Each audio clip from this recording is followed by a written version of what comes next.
You're staring at a whiteboard. It's 9 a.m., your team is waiting for the big idea, and your mind is blank.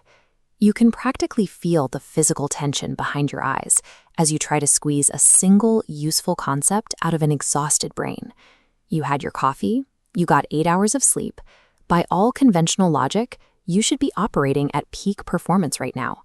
But demanding creativity on a corporate schedule ignores how human cognition actually works.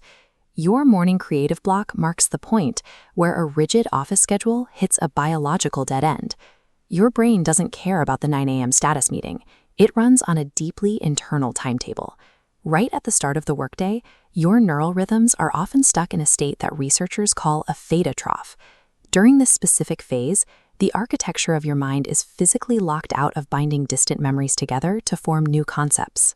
When you schedule a heavy brainstorming session for first thing in the morning, you are demanding a biological process that your brain is temporarily blocked from executing. To see why, we have to look deep inside the brain's idea generation center, the medial temporal lobe. Look at this diagram of the activity down here. Two distinct rhythms are playing out. You have slow, rolling theta waves oscillating at 4 to 7 cycles per second, and rapid gamma bursts firing between 30 and 80 hertz. On their own, these frequencies are essentially just neurological static. They bounce past each other without sharing any useful information. But in 2023, Dr. Laura Colgin at UT Austin identified a highly specific mechanism. When a gamma burst aligns perfectly with the absolute peak of a theta wave, they lock together. This alignment creates a fleeting window that lasts exactly 125 milliseconds. During that fraction of a second, the hippocampus successfully communicates with the cortex. That is the exact biological mechanism that forms a new creative connection, which brings us back to that blank whiteboard at 9 a.m. This wave synchronization is governed by strict physics, a rule called phase-amplitude coupling. A rapid gamma burst can only attach to the absolute highest crest of a slow theta wave. If the rapid burst fires a millisecond too early or too late, it slides down into the theta wave's trough. Miss that narrow 125 millisecond window, and the communication between brain regions collapses. You cannot brute force this process. Your ability to connect disparate ideas is gated entirely by the physics of these intersecting waves.